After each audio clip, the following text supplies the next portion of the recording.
우리가 대부분 이제 힘들어하는 까닭은 이제 사람 때문이죠. 직장, 가정, 그리고 교회에서의 힘듦도 대부분 이제 사람이 원인입니다.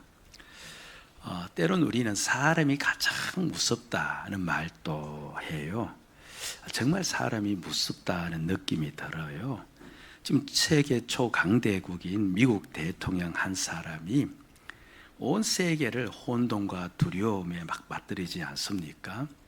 그리고 세계 2위 군사 대국인 러시아 대통령 한 사람으로 말미암아 이 우크라이나와 4년 동안 전쟁이 지속되면서 본국과 그 우리 우크라이나에 많은 또 고통을 주고 있습니다. 그 모든 것이 알고 따져 들어가면 다 자기 욕심 때문에 일어난 일이에요. 그런데 사람은 너나 나나 할 것 없이 전부 다 무엇으로 살아가요? 다 자기 욕심으로 살아갑니다. 그러니까 자기 욕심을 챙기고 자기 욕심을 붙잡고 그렇게 살아가는 사람들과 만나니까 무서운 거예요. 그리고 또 그들이 자기 욕심만 또 붙잡고 우리 또한 그렇게 또 살아가면 그곳에서 부딪힘이 있고 또 힘들어지는 겁니다. 자, 이런 가운데 이렇게 사람 간의 관계에 있어서 힘들고 어려움이 많은 이런 가운데 예수를 주로 믿고 살아가는 성도들은 사람과 어떻게 관계를 맺어야 하는가?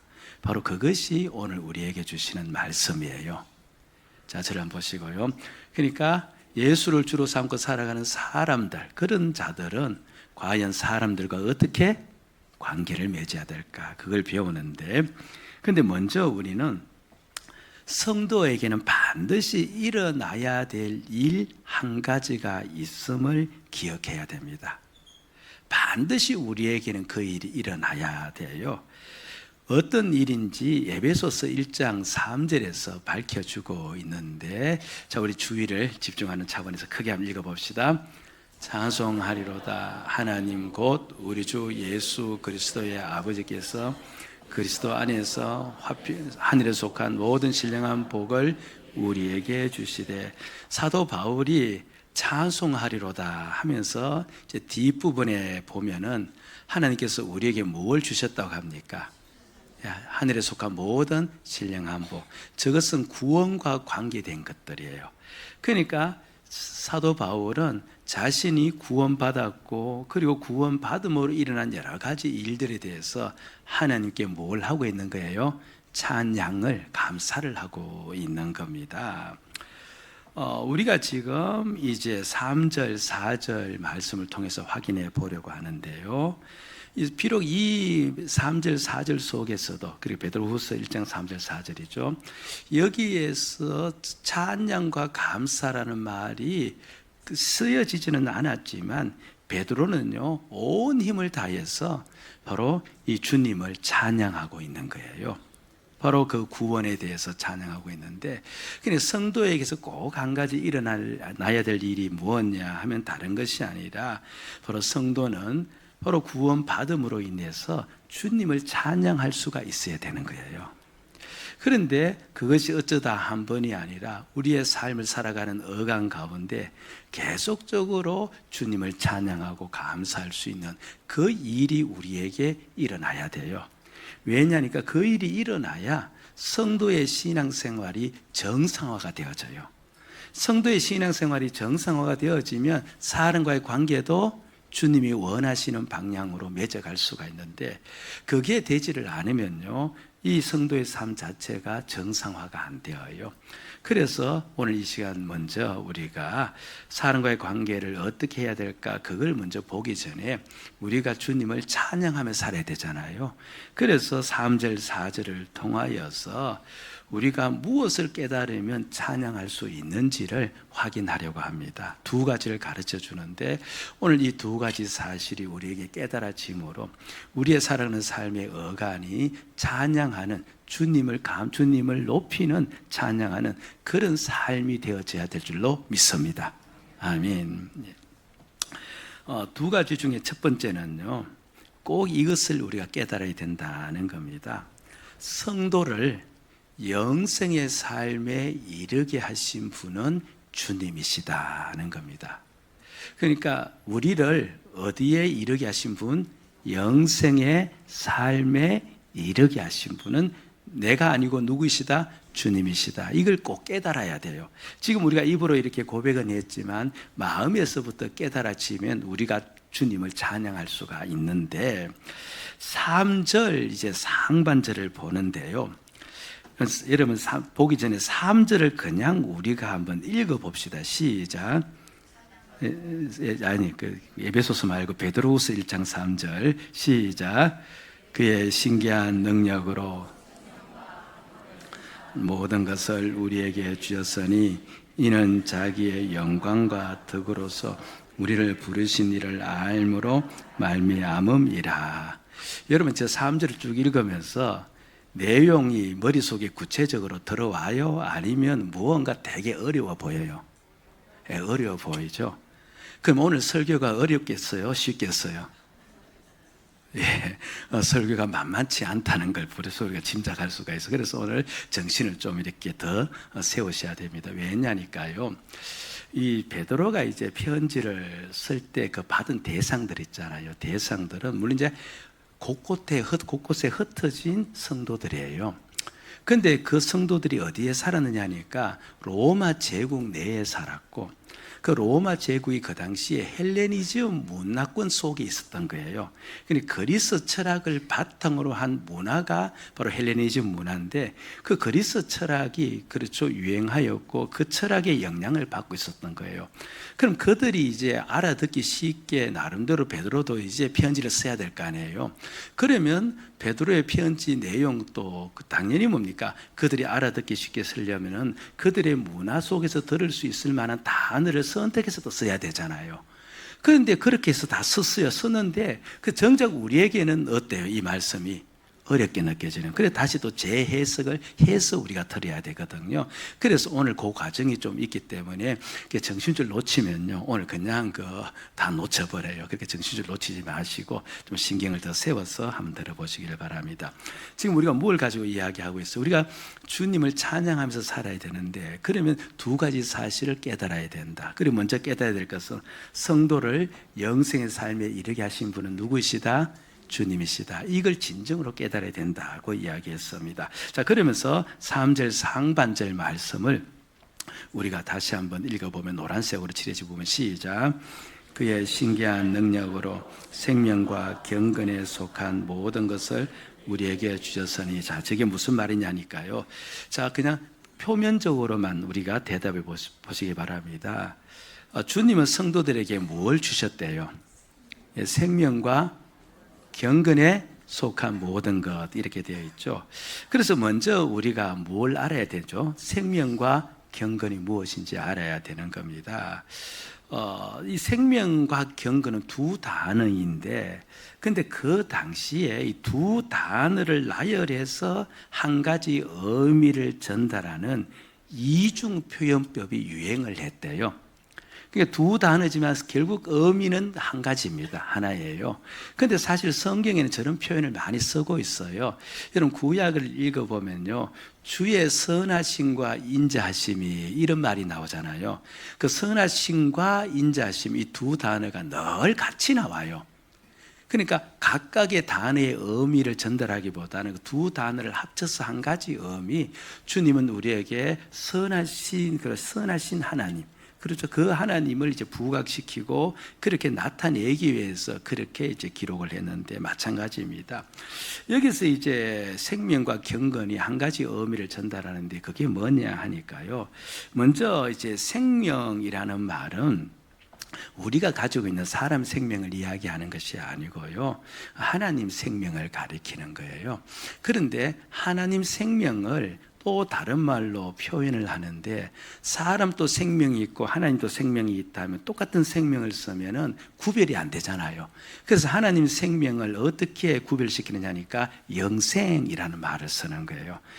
그래서 성경을 보면요, 우리가 예수를 믿으면 생명을 얻었다는 말도 쓰고, 또는 뭡니까? 영생을 얻었다는 말도 쓰는 거예요. 그런데 사람의 생명과 구별할 때 우리 하나님의 생명을 무엇이라고 부른다고요? 영생이라, 그렇게 부르는 겁니다. 그리고 경건이라는 말은요, 주님을 향하여서 우리의 마음과 말과 생각이 주님을 향하여 있는 거예요. 이런 식입니다. 내가 어느 사람에게 이제 무슨 말을 할 때 주님을 생각하면서 말을 해요. 주님을 바라보면서 그 사람에게 내가 무슨 행동을 해요. 그럼 이것을 보고 다 무엇이라고 한다는 거예요? 경건, 이렇게 부르는 겁니다. 그러니까 생명은 하나님의 생명이고 경건은 늘 주님을 바라보면서 그렇게 살아가는 것인데, 자, 이 두 단어가 뭘 이야기하느냐 하니까 보세요. 우리가 예수 그리스도를 내 안에 주로 모셨잖아요. 그럼 우리 늘 이 주님과 함께 살아가요. 주님과 함께 살아가는데 어떻게 함께 살아가느냐 하니까 내가 늘 주님을 어떻게 해야 돼요? 의식하며 바라보아야 되죠. 그러니까 내 안에 생명이 있고 생명 되신 주님을 늘 바라보며 살아가는 것, 이걸 이제 길게 두 단어로 나열해 놓은 것이 생명과 경건인데, 이걸 그냥 한 단어로 합치면은 영생의 삶이라 그렇게 불러요. 무슨 삶이라고요? 영생의 삶이라는 겁니다. 그러니까 주님은 우리에게 무엇을 주셨다는 거예요? 영생의 삶을 주셨다는 겁니다. 이것을 이제 또 다른 말로 구원이라고도 하는데, 근데 영생의 삶이라 하니까 무언가 되게 고차원적으로 막 생각하는데 그렇지 않아요. 누구와 함께 살아가면 영생의 삶이에요? 주님과 함께 살아가면 영생의 삶입니다. 그냥 우리 식으로 좀 이해하기 위해서 설명하자면요. 한 분 성도가 이제 진료를 이제 받다가 자기도 알지 못하는 이제 질병이 이제 보여진 거예요. 그래서 의사가 아유 당신은 이런 질병에 걸렸습니다라고 이제 이야기를 한 거죠. 그 성도가 이제 그 질병을 듣고 이제 깜짝 놀란 겁니다. 그러면서 그 성도에게 어떤 마음이 들었는지를 이야기를 하는데, 지금까지 내가 주님과 가까이 하지 못한 것에 대해서 후회가 되더라. 그리고 그 질병을 듣는 순간 후회가 되면서 내가 이제부터 어떻게 살아야 되겠다, 주님께 더 가까이 하면서 살아야 되겠다, 그런 생각이 나에게 들었다라고 고백을 했어요. 자 보세요. 지금까지 주님과 함께 살지 못한 것에 후회하고 지금부터는 주님과 더 가까이 살겠다라고 했을 때 지금 누구와 함께 사는 모습이에요? 주님과 함께 사는 모습이죠. 그걸 보고 적어도 그 순간에는 그 사람은 무슨 삶을 살아가는 거예요? 영생의 삶을 살아가는 겁니다. 우리가 모든 환경 가운데서 예수님이 주이심을 바라보면서 그렇게 살아가면서 내가 평안을 얻어요. 그게 지금 무슨 삶이에요? 영생의 삶이에요. 환난과 고난 중에서도 예수님을 바라보면서 힘을 내고 절망치 않으며 살아가요. 어떤 삶이에요? 영생의 삶입니다. 자, 그런 의미로 지금 내가 영생의 삶을 살고 있어요? 살고 있지 않아요? 예, 그래요. 그냥 저를 위해서라도 그렇게 살고 있다고. 예. 물론 우리가 24시간 늘 그렇게 살면 좋겠지만서도, 그러나 적어도 부분적으로 이렇게 우리에게 무슨 삶이 나타나요? 영생의 삶이 나타나는 겁니다. 내 안에 누가 있음을 아는 거예요. 주님이 계심을 알고 주님을 바라보기 때문에 그렇게 살아가는 겁니다. 그런데요, 우리가 이제 예수를 믿고 그 영생의 삶이 내 안에 있음을 내가 이제 알죠. 알고 난 다음에 가만히 생각해 보면 나에게 영생의 삶이 없으면은 다른 삶이 의미가 있어요, 없어요? 의미가 없어요. 영생의 삶이 나에게 있기에 내가 오늘 살아가는 삶도 의미가 있고, 내가 하는 모든 사업도 의미가 있고, 내 하는 모든 일이 의미가 있지, 이 영생의 삶이 나에게 없으면 다른 모든 것이 전부 다 나에게 의미가 없음을 깨닫게 되어져요. 그렇죠? 내가 만약 영생의 삶을 살지를 못한다면 나는 절망할 수밖에 없고, 나는 그야말로 무기력하게 살아갈 수밖에 없겠다, 그런 생각이 우리에게 몰려오지 않습니까? 그렇게 보면 인생에서 최고의 중요한 건, 물론 뭐 말할 수 없이 구원이지만 이 영생의 삶, 이게 가장 우리에게서 가치가 있고 중요한 것임을 우리는 확인할 수가 있는 겁니다. 그런데 그 영생의 삶을 누가 주셨다는 거예요? 주님이 주셨는데, 다시 한번 이제 1장 그 3절을 보시기 바랍니다. 오늘 그냥 우리가 내용을 좀 충실해야 돼요. 그건 저기서 이제 말씀하고자 하는 것은 생명과 경건을 주셨다는 것에 이제 포인트를 둔 게 아니고, 말씀을 자세히 읽어보면 생명과 경건에 뭐죠? 속한 모든 것을 주셨다. 그러니까 이제 1절, 2절에서 그 이야기가 나왔어요. 우리가 예수 그리스도를 믿음으로 영생의 삶을 얻었다. 그건 나왔고. 그런데 이제 3절에서는 바로 영생의 삶에 뭡니까? 속한 모든 것을 주셨다. 이렇게 나오거든요. 그래서 이제 우리가 저걸 확인해 봐야 되는데, 그런데 요 단어는 꼭 기억을 해놔야 이해가 되어져요. 속하다는 말은요, 우리는 어디에 포함되어진다는 의미로 들려지는데 그 뜻이 아니고 이르다라는 뜻이에요. 내가 어디에 이르렀다, 내가 어디에 도착했다, 이르렀다, 그런 의미입니다. 그래서 빨리 적어 놓는 게 중요하겠죠. 다음 또 내용 읽을 때 잊어버리지 않기 위해서. 그렇죠. 예. 그러니까 주님께서는요, 보세요. 주님께서는 우리에게 영생의 삶에 속했다는 말은 영생의 삶에 뭡니까? 이르도록 하였다는 겁니다. 영생의 삶에 이르도록 하기 위해서 우리 주님께서는 모든 걸 전부 다 하셨다. 이렇게 쓰여진 내용이에요. 감사를 지금 이게 들려져요? 예. 근데 어려워도 괜찮아요. 다시 하면 돼요, 저는.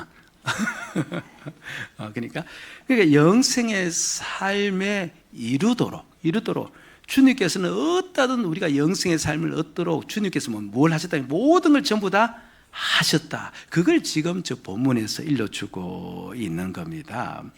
여러분요, 영생의 삶은요, 내가 획득하는 것이 아니고 주님이 나라온 그곳에 이르도록 해야 나의 것이 되어져요.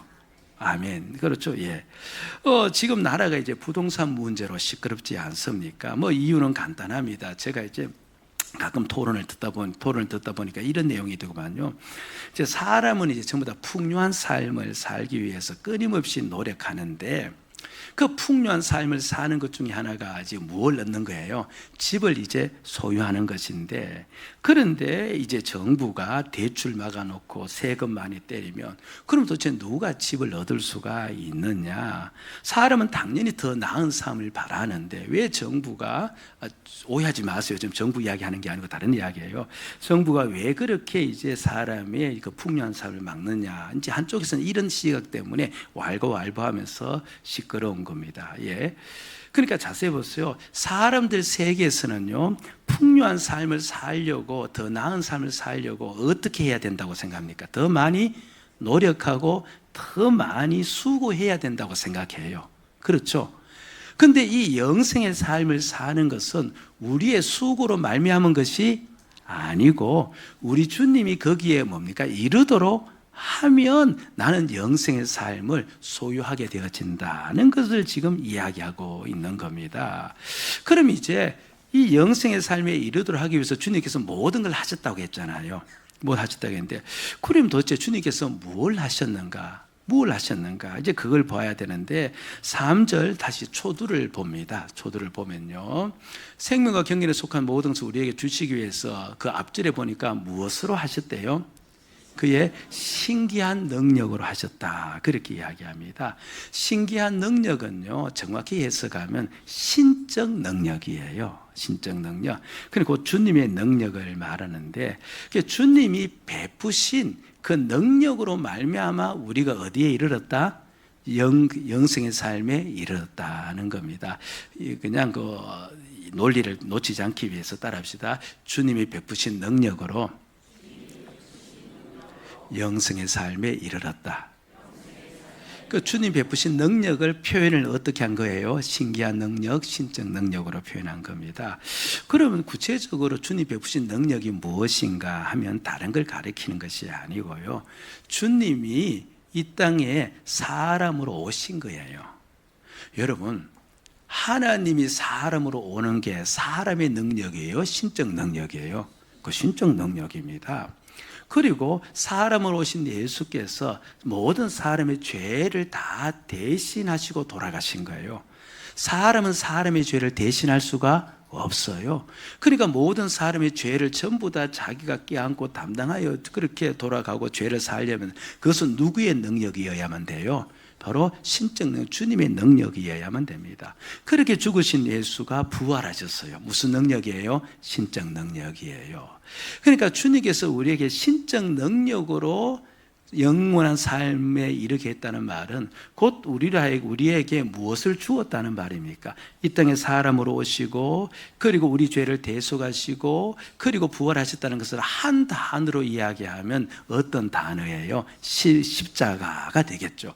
그러니까 십자가가 곧 누구의 능력이에요? 신적 능력인데 그것이 우리로 하여금 어디로 데려가기 위해서 영적인 삶, 영원한 영생의 삶을 얻도록 하기 위해서 주신 것이라는 겁니다. 그게 고린도전서 1장 18절에 나와 있어요. 다 읽어봅니다. 시작. 십자가의 도가 자들에게는 미련한 것이요 구원을 받는 우리에게는 하나님. 십자가가 누구의 능력이래요? 하나님의 능력, 신적 능력이다는 겁니다. 자, 이제 이 부분만 더 신경을 쓰시면 돼요. 그러면 이제 십자가로 말미암아서 이제 우리로 하여금 영생의 삶을 살도록 하였는데, 그 십자가가 없으면 우리는 영생의 삶을 얻을 수가 절대로 불가능하다. 그러니까 십자가가 있음으로 말미암아 우리가 어디에 이르렀다? 그 영생의 삶에 이르렀는데, 그러면 주님이 왜 이 십자가를 지셨을까? 십자가를 지셨을까? 물론 요한복음에서 주님께서 우리를 사랑하시기 때문에 나오는데 베드로 사도는 다르게 설명을 해요. 3절 하반절에 그 이유가 나오는데요. 다시 한번 노란색으로 칠해진 부분을 읽으면 시작. 우리를 부르신 이를 알므로 말미암음이니라. 예, 저기서 말이 좀 어렵지만 자기의 영광과 덕으로서, 이것도 한 의미의 영광스러운 덕으로서 그렇게 이야기하거든요. 그러니까 그분이 덕 있는, 예수님이 덕이 있는 분이시기 때문에 우리에게 무엇을 주신 거예요? 십자가를 주셨다. 그 말을 하고 싶은 겁니다. 그분이 덕이 없으면 그렇게 하지 않았다. 그분이 덕이 있기 때문에 그렇게 했다는 겁니다. 결국 십자가를 지고 가게 하시고 그 십자가를 믿게 하시고 우리를 영생의 삶으로 인도하신 동기는 그분이 어떤 분이시기 때문에, 그분이 덕이 있는 분이시기 때문에 그렇게 했다는 거예요. 예. 이 덕이란 말이 상당히 추상적인 말에 들어가요. 그런데 좀 이제 이 성경 본문을 가지고 문맥을 가지고 이야기하면요, 덕은 상대방을 진정 세워주고자 하는 마음을 가리켜요. 그리고 거기서 그 마음에서 나온 태도를 가리키는데 이런 거잖아요. 그냥 이제 교회에서, 그렇죠, 이제 은한 집사님이 이제 나름대로 생각을 하는 겁니다. 아이고, 내가 교회 집사 직분을 받았는데, 아이고, 내가 기도에 참석하지 않으면 사람들에게 모범이 되지 않고 또 나로 말미암아 사람들이 시험 들 수가 있겠다. 그래서 내가 어떠든 간에 기도에 참석해야 되겠다 싶어서 기도에 참석했어요. 그래, 그분이 기도에 참석하신 까닭은, 그렇죠, 누구를 염려해서, 그렇죠, 행여나 내가 빠지면 사람들이 나 때문에 시험들과 실족실까 싶었어. 그래서 나로 하여금 더 사람들이 기도 열심히 하도록 하기 위해서, 그래서 내가 기도에 나온 거예요. 그것을 보고 그 사람은 무엇이 있다고 이야기하는 거예요? 덕이 있다라고 이야기를 하는 거예요. 덕이 있다. 그게 다른 사람에게 영향을 미치는 감동, 가마력이 있다, 그 말을 하고 있는 건데, 그러니까 예수님께서 십자가를 통하여서 우리라고 하면 영생의 삶에 이르게 하셨는데, 바로 그분에게는 무엇이 있었기 때문에 그렇다는 거예요. 바로 사람을 세워주고자 하는, 진정으로 세워주고자 하는 덕이 있었기 때문에 그렇게 하였다는 것을 일러주고 있는 겁니다. 그러니까 오늘 말씀, 이 첫 번째를 정리하면 이래요. 주님이 덕이 있어서, 그리고 우리가 덕이 있는 거 아니에요. 주님이 덕이 있어서 어떤 우리를 세워주기 위해서, 우리를 위해서 십자가를 지신, 신적 십자가를 지셔서 그 은혜로 말미암아 우리가 무엇을 얻었다는 거예요? 영생의 삶을 얻은 겁니다. 그러니까 영생의 삶은 전적으로 오직 누구의 능력으로? 주님의 능력으로. 누구의 은혜로? 주님의 은혜로, 주님의 덕으로 내가 얻은 거예요. 주님 덕분에 내가 뭘 얻은 거예요? 영생의 삶을 얻은 거예요. 이게 나에게 깨달아지면은 내가 주님을 찬양하지 않을 수가 있을까 없을까요? 않을 수가 없습니다. 주님 덕분에 내가 오직 주님 덕분에 내 노력은 하나도 없는데 주님 덕분에 내가 영생의 삶을 살았다라고 내가 안에 깨달아지면 우리는 누구를 찬양할 거라고? 주님을 찬양할 것이다. 그래서 그것 때문에 지금 베드로가 주님을 찬양하고자 하는 마음이 일어난 겁니다. 또 둘째는요, 왜 우리가 주님을 찬양할 수 있냐니까 성도를 장차 주님의 형상으로 바꾸시는 분도 주님이세요. 그러니까 영생의 삶에 이르게 하시는 분도 주님이시고 주님의 형상으로 바꾸는 것도 누가 하신다고요? 주님이 하시는데 이게 무슨 말이냐 하니까요, 4절 말씀을 봅니다. 4절, 자 말미를 보면 또 읽어봅시다. 시작. 참여하는 자가 되게 하려 하심이니라. 우리로 하여금 어디에 참여하게 한다시는 거예요? 신성한 성품. 신성한 성품은 신적 성품을 가리키는 말입니다. 그러니까 신적 성품, 주님의 성품을 가리키는 거죠. 그리고 우리 모두가 어떤 성품을 가지기를 원하신다는 거예요? 주님의 성품을 가지기를 원하고, 그럼 주님의 성품이 우리에게 다 들어오면 우리 누구의 형상으로 변해지는 거예요? 주님의 형상으로 변해지는 겁니다. 그렇죠?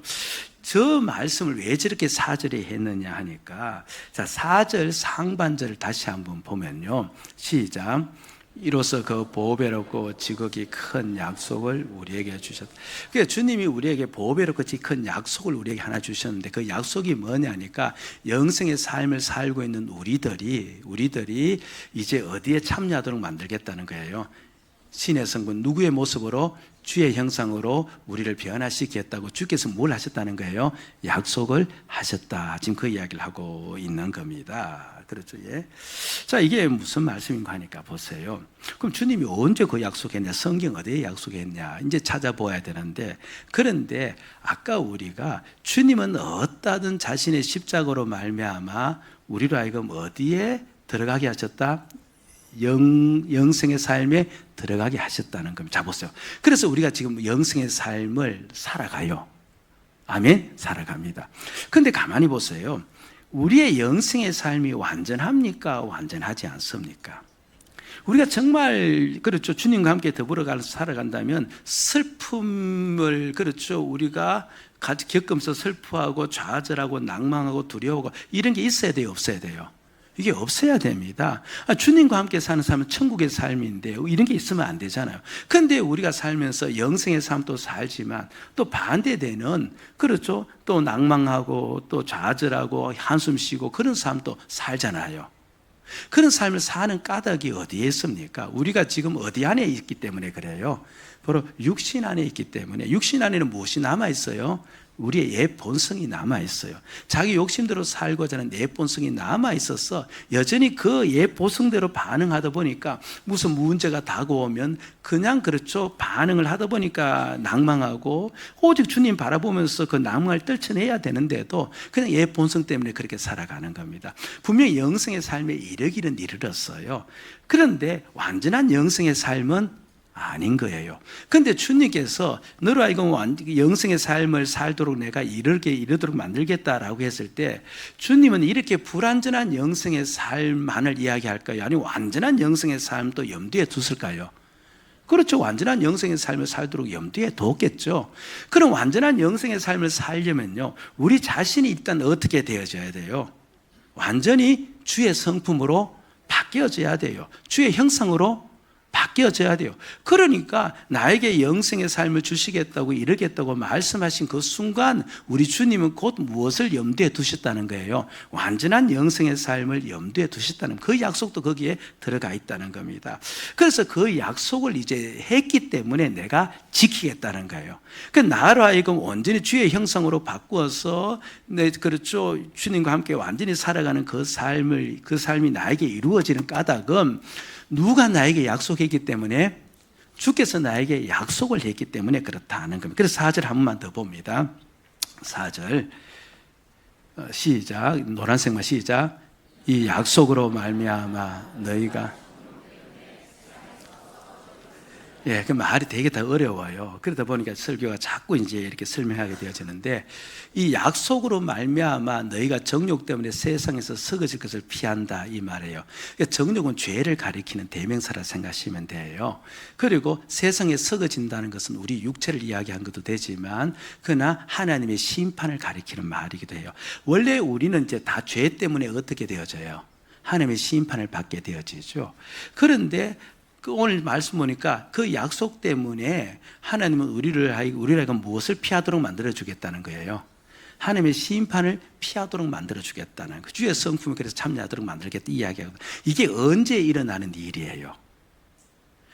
내가 하나님의 심판을 받지 않고 주님의 형상으로 온전히 바뀌는 그 시기, 그 시간은 언제 일어나는 일이에요? 장차 주님이 오실 때예요.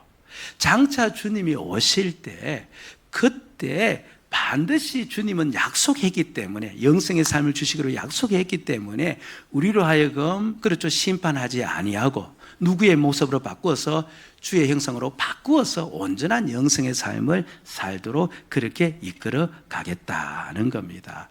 사실 우리가 신앙생활을 처음 할 때는 몰랐지만요, 신앙생활을 계속 하다 보면 참 마지막이 두려워요. 주님의 심판이 나에게 있으면 어떡하느냐라는 두려움이 우리에게 불현듯 자꾸 들어오잖아요. 그런데 오늘 말씀이 얼마나 우리에게 안심을 주는지 모릅니다. 주님이 약속하신 겁니다. 오늘 내가 영생의 삶을 살아가는 그것을 통하여서 나는 확신할 수가 있는 거예요. 나는 마지막 날에 심판 받는다, 받지 않는다? 심판 안 받는다. 그런 나는 마지막 날에 어떻게 변할 것이다? 주의 모습으로 변해서 영생의 삶을 살 것이다. 그걸 내가 확신할 수 있어요. 오늘 내가 살아가는 영생의 삶을 통해서 믿을 수가 있는 겁니다. 이 믿음이 우리에게 있어야 될 줄로 믿습니다. 그러니까 보세요. 뭘 이야기하니까 오늘 현재 영생의 삶에 이르도록 하기 위해서 주님이 십자가를 지시고 우리를 믿게 했잖아요. 주님이 다 이 일을 하신 겁니다. 그리고 장차 우리로 하여금 영생의 삶을 살도록 하기 위해서 주님이 하신 약속 때문에 우리가 심판받지 않고 주의 형상으로 바뀌 잖아요. 결국 이 모든 일은 다 누가 하시는 거예요? 주님이 하시는 겁니다. 그러니까 우리가 주님을 찬양하지 않을 수가 없는 겁니다. 어떻게 주님을 찬양하지 않을 수가 있겠느냐는 거예요. 오늘 내가 주님과 함께 살아가는 것도 주님께서 하신 일이고, 장차 내가 심판받지 않고 그렇게 주님 앞에 설 수 있는 것도 주님이 하신 일인데, 그러니까 내가 주님을 찬양하지 않을 수가 없다. 우리가 주님을 찬양해야 된다라고 이제 사도 바울도 이야기하고 베드로의 이 모든 말씀의 건지에 그것이 깔려 있는 겁니다. 자, 그러면서 우리 제일 처음 이제 했던 주제로 돌아가는 내용 빨리 할게요.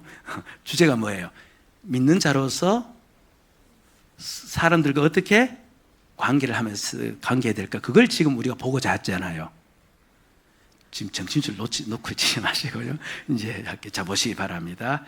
이제 5절을 봅니다. 이게 되게 중요한 말씀이에요. 5절 말씀을 봅니다. 5절 초두에 무엇이 나옵니까? 그러므로가 나와요. 이게 무슨 말인가 하니까, 그러므로는 3절, 4절 말씀에 대한 결론적인 부분이겠죠. 그러니까 오직 우리 주님이 우리에게 덕이 되심으로 말미암아, 덕이 되심으로 말미암아 우리가 지금 영생의 삶을 살게 되었잖아요. 주님이 덕이시기 때문에 그렇게 살게 되어진 겁니다. 바로 그걸 이야기하는 겁니다. 주님이 덕이 되심으로 말미암아, 주님께서 영광스러운 덕이 되심으로 말미암아 우리가 주님을 찬양하지 않을 수가 없다. 그러므로 우리는 사람들과의 관계에서 어떻게 그 관계를 맺으며 살아야 된다? 이건 결론이 나와 있어요. 주님이 나에게 덕이 되심으로 말미암아 우리 주님의 덕을 찬양하잖아요. 그래서 하신 일을 찬양하잖아요. 그럼 당연히 우리도 사람들과 관계에서 어떻게 살아야 돼요? 우리가 무엇이 되어져야 돼요? 그렇죠. 덕이 되어져야 되죠. 그래서 첫 번째 5절 말씀 보면, 그러므로 너희가 더욱 힘써 너희 믿음에 무엇을 더하라? 덕을 더하라. 그렇게 이야기합니다. 모든 사람들과의 관계에서 내가 무엇이 되어져야 되는 거예요? 덕이 되어져야 되는 거예요. 그렇죠. 누구를 만나든 간에 나는 그 사람에게 무엇이 되어져야 된다? 덕이 되어져야 된다. 이것이 바로 우리가 사람들과의 관계를 유지하고 맺어가는 방법이라는 겁니다. 덕이라는 것이 무엇이라고 했습니까? 예수님이 우리의 덕이 되신다는 말은 우리를 세워주시기 위해서 그분이 자신을 내어놓은 걸 이야기하잖아요. 그럼 우리가 그 사람들에게 덕이 되어진다는 말은 결국 우리가 그 사람들을 어떻게 해나가겠다는 거예요?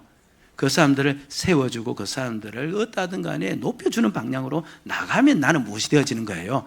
덕이 되어지는 거예요. 나로 인해서 그 사람이 시험 들고, 나로 인해서 그 사람이 예수님을 보지 못하고, 나로 인해서 오히려 주님의 영광이 가리워지면 나는 덕이 되어야 안 돼요. 나는 덕이 안 되는 겁니다. 그러니까 나를 통해서 오직 누가 드러나야 돼요? 예수님이 드러나야 되는데, 예수님이 나에게 덕이 된 것이 드러나야 되는데, 그게 어떻게 드러나느냐 하니까 내가 그 사람에게 덕이 될 때 예수님의 덕이 드러나는 거잖아요. 아멘. 그래서 이제 그 이야기를 쭉 해놨는데, 보세요. 너희 믿음의 덕에 무엇을 더해야 되는가? 지식을 더해라. 그렇게 이야기하잖아요. 이게 무슨 말이냐니까요. 지식은 알을 이야기하잖아요. 그래서 사람과의 관계에서 내가 덕이 되는 그 관계는요, 그 사람을 알아가는 거예요. 무슨 말입니까? 그 사람이 나에게 불쑥 화를 확 내버렸어요. 기분이 나빠서 나도 곧장 감정적 반응을 막 해버린 거예요. 그럼 덕이 돼야 안 돼요? 그 덕이 안 되는 겁니다. 그럼 내 나름대로 아이고 저 사람이 왜 저렇게 화를 냈을까? 저 사람이 혹시 무슨 사정이 있는가 보다. 어떻게든 그 사람을 이해하려고 하고 그 사람을 알려고 그렇게 나가잖아요. 그럼 이해하고 알려고 하는 그 자체가 바로 무엇이라는 거예요? 우리의 덕이라는 말이에요. 그 다음에 보세요. 여기 절제라는 말이 나오는데, 내가 그 사람에게 덕이 되려면 내 본성대로 움직여서는 안 돼요. 그냥 어떠하든 내 말을 절제해야 되잖아요. 내 행동을 절제해야 되잖아요. 그래서 그 사람이 어떠하든 유익한 말을 하려고 해야 되고, 그 사람을 세워주는 내가 행동을 해야 되잖아요. 그렇게 내가 절제하면 나갈 때 그게 바로 우리의 무엇이 되어지는 거예요? 덕이 되어진다. 그렇게 이야기합니다. 그래서 여기 나오는 지식, 절제, 인내, 그렇죠. 그 형제에 대해서 오래 참아주는 거죠. 그게 덕이잖아요. 그렇게 한 이게 바로 덕이 되어지는 모습이다 하는 것을 밝혀주고 있는 겁니다. 그럼 또 이렇게 이야기하면 어떤 분이 목사님이 겸손도 있고 온유도 있고 그거 다 적어놔야 되는데 왜 이것만 적혀져 있습니까? 라고 이야기하시는 분이 계시는데, 이게 적혀진 까닭은요, 그 당시 사회에서 미덕이라고 여겨지는 것이 이런 항목이었어요. 그래서 베드로도 이런 항목을 써서 너희가 사회에서도 덕이 되어져야 된다는 것을 가르쳐 주기 위함입니다. 여러분, 저와 여러분들이 어떠하든요, 교회도 마찬가지고 사회에서의 사람들 마찬가지고 덕이 되어져야 돼요. 정말 덕이 되어져야 돼요. 여러분들 어떠한 게 나로 말미암아 그 사람이 세워질 수 있도록, 나로 말미암아 그 사람이 좋아질 수 있도록, 나 때문에 시험 들고 나 때문에 뒤로 물러가지 않도록 그렇게 조심하시고 절제해서 말씀하시고 그 사람한테 참아줌으로써 그 사람을 견뎌주고 그 사람을 세워줌으로 사랑해주고 나간 이 모든 것이 바로 누가 나에게 하신 일이에요. 그래서 주님이 나의 그 덕을 펼쳤잖아요. 그 주님의 덕을 그렇게 펼침으로 그 사람에게 주의 덕을 보여주면서 살아가야 된다. 이것이 바로 우리가 사람과의 관계에서 우리가 해야 될 그 같은 모습이다 하는 것을 일러주고 있는 겁니다. 교육에 이제 성장반이 있는데, 성장반을 수료한 어느 한 성도의 고백이에요. 이렇게 고백했습니다. 이분도 철학과를 나왔나 봐요. 네. 죄의 본질이 악으로 가득함을 항상 인지하며 성령 충만함으로 주님 안에 있으므로 어느 누구와도 다툼이 생기지 않게 내 앞에 서 있는 자를 존중하며 누구이든지 그 사람의 힘든 사역과 봉사를 생각하며 늘 기도해 주고 응원해 주기로 했습니다. 한마디로 나는 어떤 자로 살겠다는 거예요? 덕 있는 자로 살겠습니다. 이 고백을 그렇게 한 겁니다. 여러분, 주님의 덕으로 말미암아 내가 영성의 삶에 이르렀으며, 그리고 주님 오실 때 주님의 덕으로 말미암아 내가 심판받지 않음을 인하여서 늘 주님을 찬양하면서 그 덕이 나와 사람과의 관계에서 나타나서 주님의 모습을 보여줄 수 있기를 주의 이름으로 축복을 드립니다.